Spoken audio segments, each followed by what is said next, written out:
Hi, it's Iyada, Vedic astrologer, and actually with a cold, I do apologize for possible problems with the sound that you may experience. The moon is waning and will renew itself on Wednesday, December 13th, half an hour past midnight. It is a very dark and challenging new moon at the end of sidereal Scorpio that presents itself in conjunction with Mars, the ruler of Scorpio, and receives an aspect from Saturn, who is always a severe teacher for all of us. The energy of this new moon has an angry and aggressive quality of defiance and perhaps disappointment as well. An energy that needs to be understood and refined so we can handle it wisely. The moon falls in the sky in the constellation of Yeshta, that is Antares, in the heart of the Scorpio, and is known as the star of war and high command. Accordingly, the deity who dwells in Yeshta is Indra, the most powerful and supreme god and leader of the army. The warfare in Yeshta is mainly of psychological nature, because strength must be gained in the lunar mansion of Yeshta, and we can only grow in strength if we renounce blind obedience and come out of the comfort of blind faith or loyalty. But leaving behind the bondage of goodness, of fitting in, comes with the price of losing peace of mind. We might experience the battle of conflicting voices in our head and the disharmony that the questioning nature of Yeshta triggers is not comforting. Yeshta is the elder sister of Lakshmi and also known as Lakshmi. She was born out of the Milky Ocean just before Lakshmi. And whilst Lakshmi is married to Vishnu, the preserver, Yeshta's spouse is Mrityu, the god of death. Where Lakshmi is devotional and dependable, Yeshta is self-reliant and rebellious.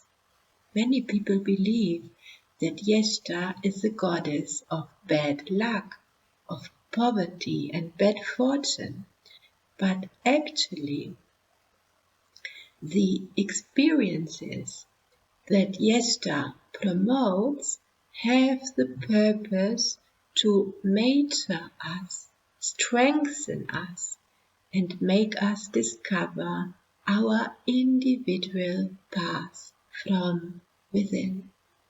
In Yeshta, at the end of Scorpio, we are about to cross the Gandanta point between Scorpio and Sagittarius, a karmic knot that exposes our weaknesses and incites us to break bondages, attachments, servitude, and subjugation in order to become stronger and self-reliant.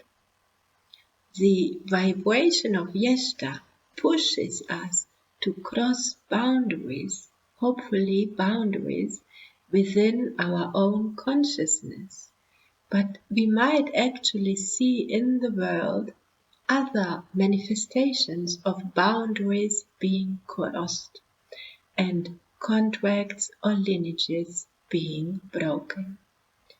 The energy of this new moon invites us to fight for ourselves, to stand up for ourselves, to dig deep within our own consciousness and change situations of perhaps hidden dependency. We need to ask what the actual truth of a situation is, instead of following the guidelines of the setting we find ourselves in blindly. That is challenging because we all want to belong in this crazy world. And when one starts to think for herself or himself, it is easy to become vilified by others who are not pleased with this new independence.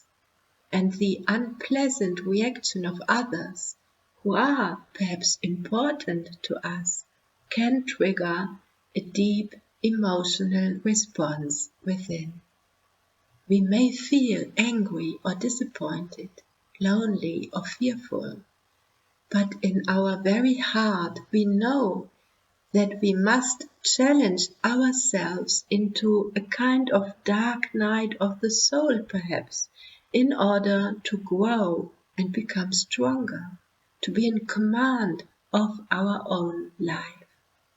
Yeshta and this new moon are part of the individuation process, described so well by Carl Gustav Jung, by which we become an individual whole unity, recognizing our innermost uniqueness.